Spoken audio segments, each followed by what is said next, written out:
Good morning, guys. It's Tuesday morning, getting on for 12 o'clock now actually, and something has arrived. A large, very light box. So we'll see what's inside it, shall we? Bring you guys along. Nice day here this morning, sort of early 20s. We've got Mr. Monkey keeping an eye on things, Mr. Muttley, and somewhere is Ori. Not sure where, investigating something probably. Okay guys, I'll bring you along. So over the years many people have asked me the secret of my success, and there it is. Plenty of tea and fresh orange juice. That's the recipe. Okay guys, let's get her unboxed.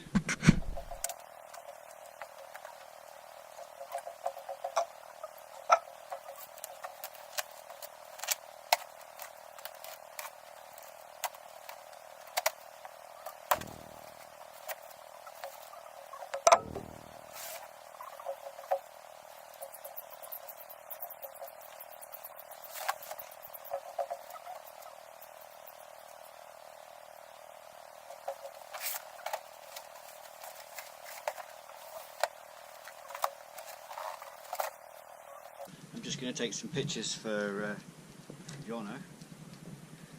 So he wanted to see the bike arriving. He wants to see what he's up against.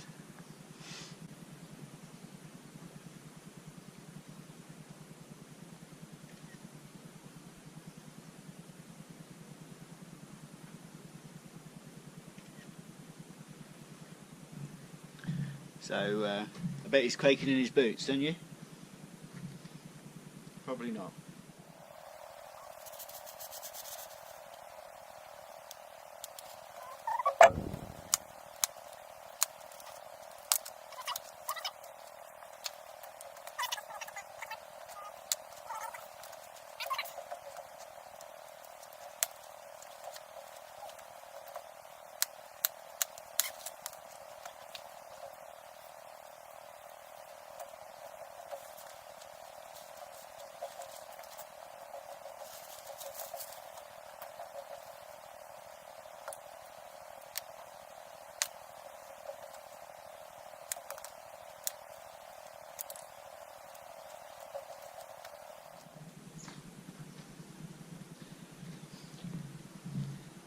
That's actually a really useful little thing.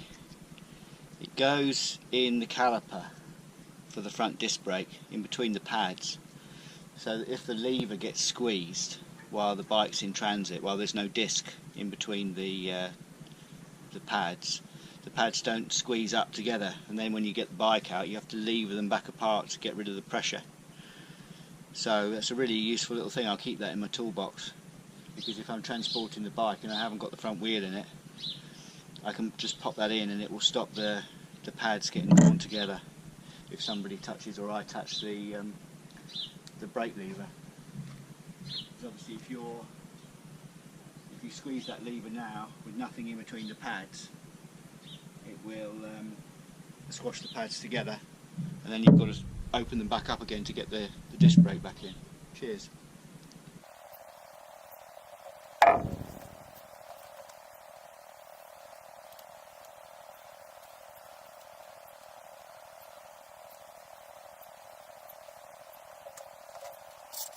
So this is a new system to me.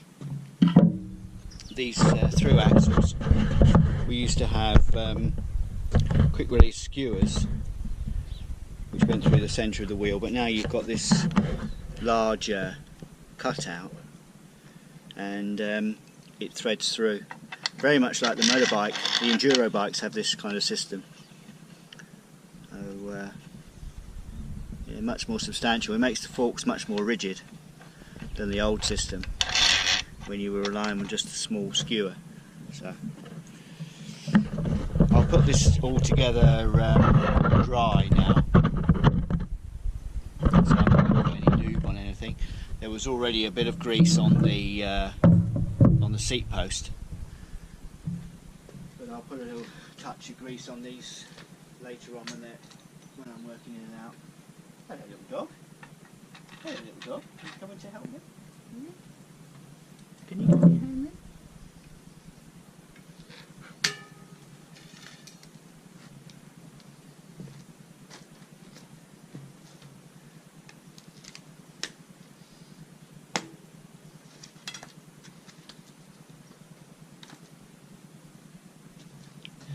So let's try and ease this wheel in. Just sight the disc. Pretty easy actually.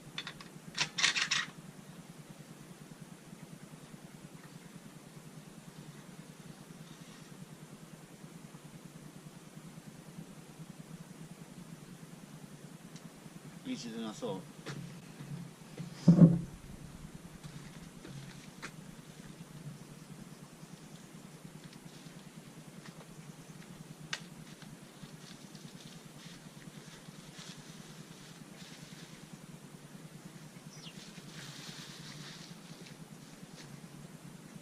What do you think, guys?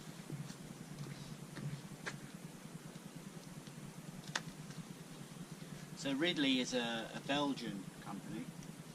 They've been going for a long time.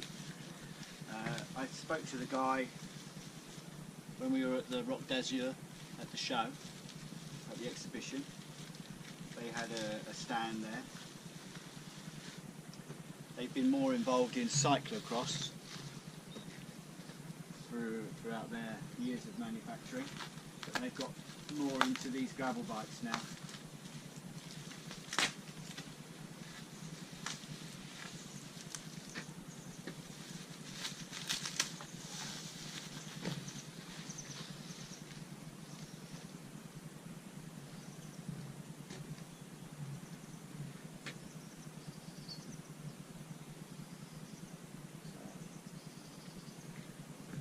Adjust those to be completely level. Obviously there's going to be some setup on this when I'm actually able to ride it.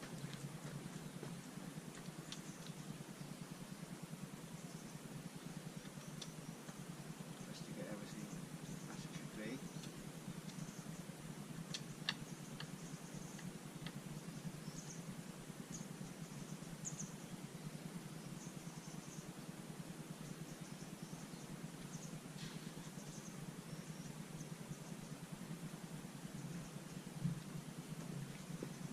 I'm very impressed with the way they pack them up. They're very easy to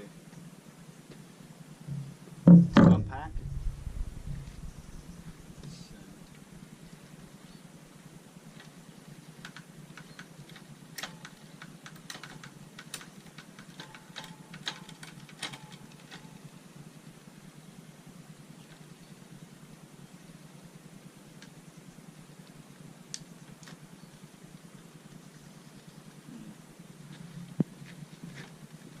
They've got the gears set up perfectly. Someone must have PDI'd this bike and set everything up absolutely perfectly. The way you know that is you move the chain up. Let me bring you guys over here and I'll show you. You move the chain up onto the second ring on the cassette, and then you test whether that runs cleanly, i.e. it doesn't touch the sprocket below or above, and that is then perfect tension. So you know you've got perfect tension in your system, and that is perfect. So someone's already dialed this right in. The two screws on the derailleur here are only for the limit. It stops the chain dropping off the bottom and dropping off the top into the wheel. So that's the limit of the movement of the derailleur. All of the intermediate positions are on cable tension. So the cable tension determines this situation here. And the levers, you've got a click on the rear, which is to drop down the cassette, and you move the whole lever to go up the cassette. So you've got more leverage going up and less leverage coming down, because of course that's just by gravity. And on the other side we've got the same lever system, inside and outside, and that's to go down from the small ring up to up to the larger ring and up and down, vice versa. So 2 rings on the front, and we've got 1, 2, 3, 4, 5, 6, 7, 8, 9, 10, 11 on the rear. So I just need to drop the rear wheel out and take these protectors off the back here, and then everything's unpacked.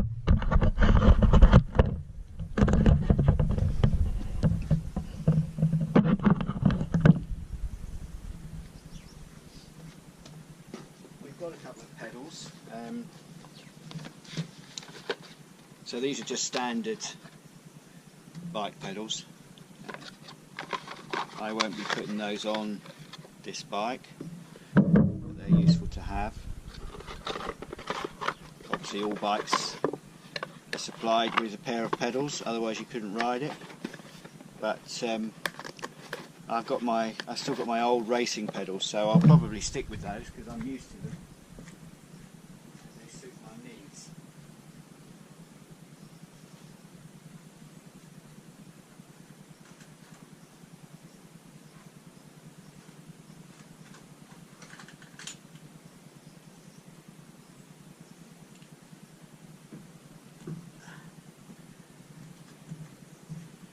So, these have been through a few battles. These old Shimano racing pedals. These are 737s, the model number. They're small light racing pedals. And you clip in, your shoes clip in on each side into these clips. Obviously I'm going to have to lube them up. Just spray some WD on them for now, just to lube them up. Bearings are still perfect inside. So I'm going to fit these on the bike. They're sided, so that's got an R for right and an L for left. There. That's because they're threaded differently, because otherwise they would undo themselves. So the right hand pedal obviously goes on the right hand side of the bike, and the left hand pedal goes on the left hand side of the bike.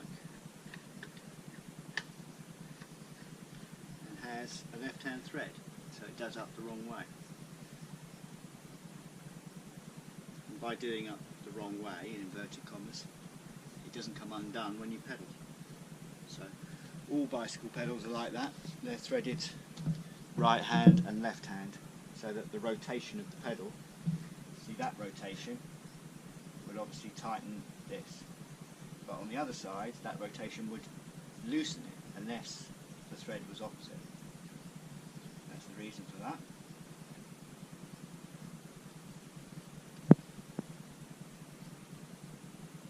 I mean, I'm sorry if I'm telling you things that you know, but it's interesting for some people. So there she is.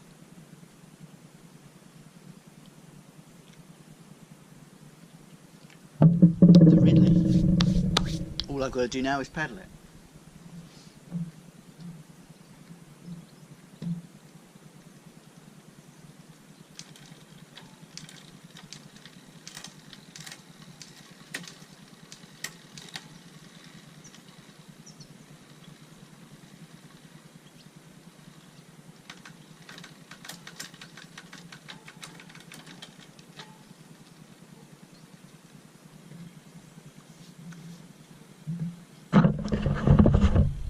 I paid a bit extra to get the Ultegra group set.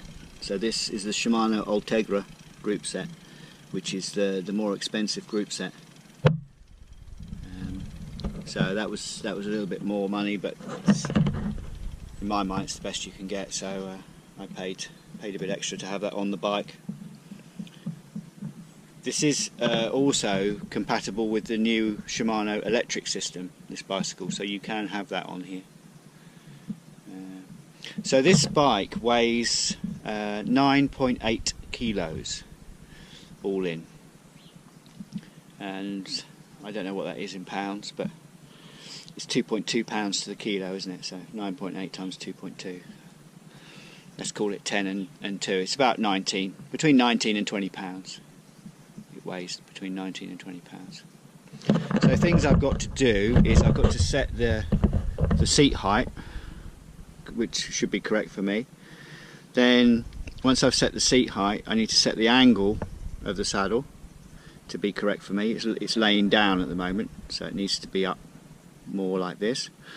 And then I need to move the saddle forward and back on this scale to get my knee, so when my knee is bent, so when my leg is here and my knee is bent out here across and then down, my knee should be directly above the centre of the pedal where my shoes are clipped in. And that's the movement forward and back on the saddle. So you have a slight, you see there's a marked gradient here, a marked scale, and you move the saddle back and forward until you get your knee directly above the centre of the axle of the pedal. And then you've got maximum efficiency. When you drive your foot down, you're getting maximum efficiency through the bone of your leg, from your knee down to your ankle, driving down. So that's got to be adjusted, so the height, the level, and this movement here has all got to be adjusted on there. Then the handlebars need to be level at the bottom, so they've got to be, once it's on the ground, I've got a zero measure I'll show you. So for instance, you could put the zero on something, so you could put that on there and zero it, and then put it on here, and it will tell you how far off that it is. So if that is vertical, although horizontal I should say, sorry. I'm not sure that that's intended to be horizontal. It looks like it's angled down slightly. Likewise, you could do the ground, so wherever the bike's sitting, you could put the angle measurer on the ground and zero it, and then put it on that lower part of the handlebar, and the handlebar will be exactly level with the ground.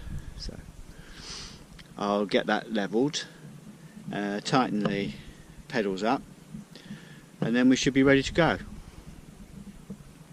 Okay guys, well I'll bring you along for the first test in a moment. I'm going to take these protection clips off the back here, so I'll remove those from the wheel, and then we'll give her a go. Okay guys.